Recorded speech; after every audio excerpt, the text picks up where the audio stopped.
Hey, you're back. You're back. They're back. You're wearing the same shirt. I know. You're starting to stink already. All right, so day 29. Here we are. We're going to talk about some shifts in our perspective, and I'm going to look over here because I've got written down disease care versus health care. Let's do something. Let's do something. A radical shift in your perspective. Let's switch seats to see. Okay. This is how like. does this feel? How does this feel? This is a representation on how do we change perspectives. All right. I think I'm sitting in a different place. Wow. I can see different things now. Awesome. There's a lot of things that I didn't see before that I can now see. Me too. Now I can see other things as well. Ah. So let's say disease care versus health care. Let's give examples. Perhaps that will help. Disease care versus health care. Mm-hmm. So we're talking about lifestyle. Am I taking care of myself? Am I ensuring that my cells are healthy, nutrition, toxicity? Or do I just do anything and everything and just no rhyme or reason? And then once a symptom comes up, then I'll rush somewhere and just take a pill or just address that. I would say disease care is treatment of symptoms without addressing the root cause. I would say that true health care would be prevention and healthy lifestyle choices. I would summarize it like that. I like it. All right. What else? Okay. What are some Look other at this. perspectives? This is then what's coming next. Symptom care versus root cause. All right. Exactly the same thing. Just give me a pill. I don't want to feel this pain. Yes. Just give me a pill and I can move on with my day. Or something very common that could be opening the door for other possibilities, of course.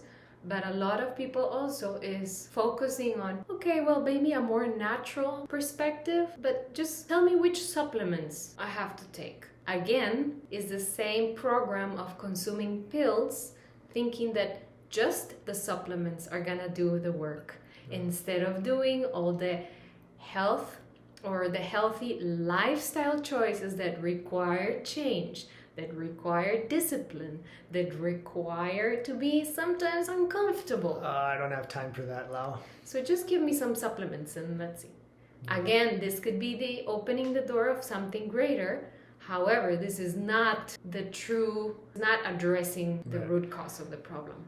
And again, disclaimer, some of our sarcasm, we totally understand there are times and places for different protocols. Only you and your healthcare professional will know what's best for you. However, I think a lot of you get the idea that that's kind of the belief system that we've been programmed with, was like, there's a pill for anything and everything these days, as opposed to making changes like the book talks about, again, ensuring that we have healthy cells. Yes. Okay, so symptom care versus the root cause. I think it's clear enough, right? Yep.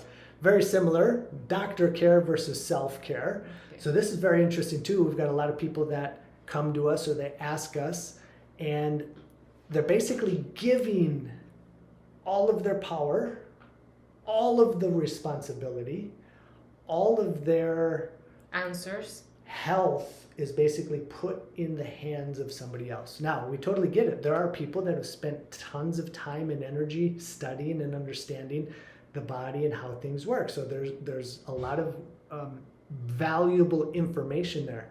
At the same time, that doesn't give, well, this is an opinion here, but that doesn't give or merit me giving my whole health into somebody else's hands. Exactly. Because that's very easy and very convenient at the same time. Because if something goes wrong, then you have somebody to blame outside of yourself, and instead of taking responsibility for your life, which is, it's a really good, it's part of our life journey as humans. It's a little bit easier to be a victim, Lau. It's very easy to be a victim of the circumstances. This person did this, they didn't do that, they said this, they didn't. So it's bringing that responsibility back on our shoulders, which in some cases may not be the most fun. So again, we're being a little sarcastic, but again, it's to make a point here with doctor care versus self-care. So self-care, Lau? I would say that prevention, once again, self-care also means prevention in a way that you're doing the best you can on your current with your current circumstances and resources to avoid sickness and to stay in a state of health and in a state of balance. So if you make the best choices today, I mean, nothing's gonna assure you that in the future, X, Y, and Z will happen, because that's your life journey, but at least you have peace of mind knowing that you took that responsibility and you did the best you could in that moment. Now, we live in an era or in a time where you have all the information at your fingertips. So truly, I would say, if you really want to take self-care, you get to do things outside of your comfort zone, or finding a good tribe, or finding information, researching, taking time, creating time for the things that really matter, which are... This isn't on our list, but you brought up a great point. Also, are we focusing on sickness or health? So if we're doing certain things, it's not so much, well, the question is, are you doing this to avoid sickness, or are you doing this to actually ensure your abundant, vigorous health? It's a very, very interesting, very subtle, but very subtle. Very subtle. So again, is it my disease, my this, my that, my fill in the blank, or is it my health, my abundant, vigorous health, my wellness, my healing? Okay, I've got this thing, something happened. All right, but I'm healing. I'm healing. Every day I'm healing. I'm getting better and better. I'm healing. So my focus, then my perspective, I'm looking at health, healing, vibrant, as opposed to the opposite of that. And only you can decide what works best for you, but interesting to test out. So we talked about doctor care versus self-care. I think that's also clear. Yeah, next. Make-believe foods versus real foods. I think this applies to everything, and we love to say this in our membership, which is as close as nature as possible. And I think in case of a doubt, just observe nature. Observe what is the closest to nature. What is it that nature intended? Was nature producing Doritos in a bag, or it was producing potatoes in the ground? What is it? If you want to know what fake food is, just go to a supermarket and buy packaged things. Real nutritious food is organic produce, non-GMO, and as close as nature. Fresher has more nutrients. So if you have a garden where you can pick some of your vegetables or fruits, that's gonna have more vital energy than anything else. So that's real food. Literally, Jared went to the supermarket one of these days to find something. He went to I don't know, through the alleys, and I remember you came out and you said, there's no one single real food in there. Like, there's no real food in that supermarket. It's crazy. It's crazy. But for how long? We've been already through generations going to the supermarket and seeing that everything that's there, it's food, and that's the program we have. We go into the supermarket to buy food mainly, but do we question really that is that real food, or that is fake food to keep us sick and to keep us easily controllable? All right, germs versus real cause. So the book has a very extremely interesting approach about this.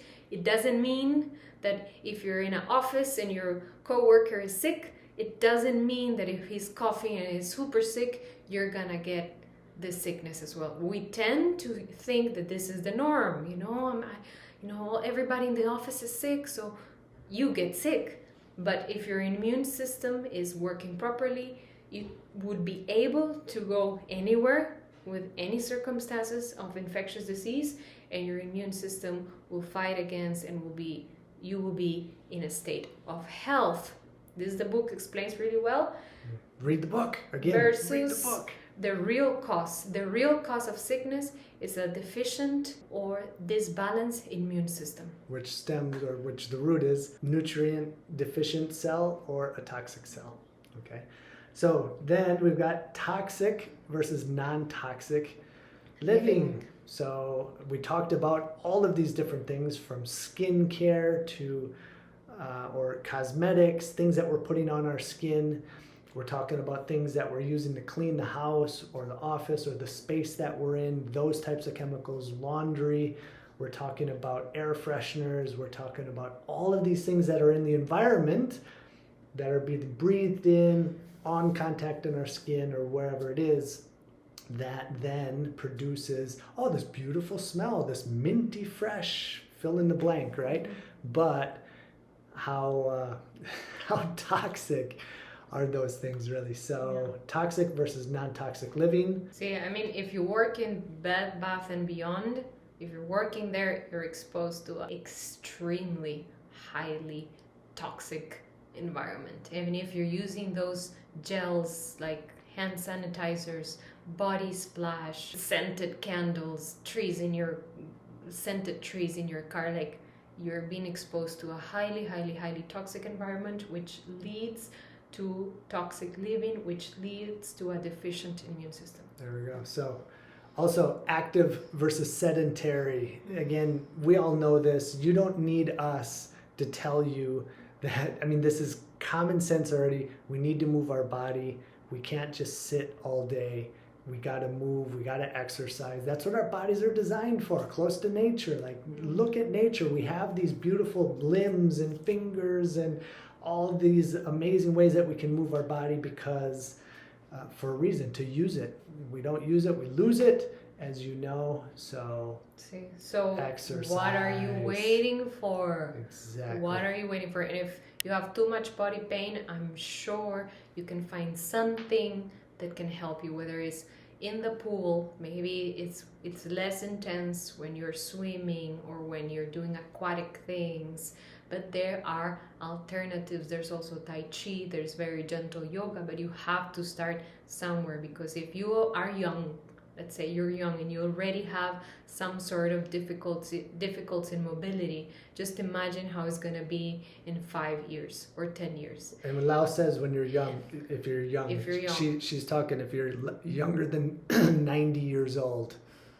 Yeah, or serious. Yeah, or if you're 20, or if you're 25, or if you're 30 and you have mobility issues, this is the time to start. Don't wait until it's extremely more painful and you cannot even move from a wheelchair. So the time for starting and to pushing through for your own well-being is yesterday. Prevention, starting as soon as possible. Awesome. Also, that is why it's so extremely important that kids get to exercise. Right. Which leads us to, then if you're not moving, you're sedentary, you're going to have crusty fascia as opposed to healthy fascia. And there's nothing that makes Ashley just absolutely cringe is crusty fascia. So move it, like all these things that we talked about in the book. Eat well. The book is the foundation for healthy fascia. And of course, blasting daily.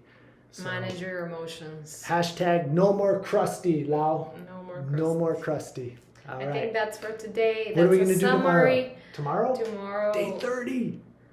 Oh, we have a prep for live question and answer as well. But we'll see. We'll see what day 30 brings. Just come, hang out, and you'll find out. Gracias. Ciao.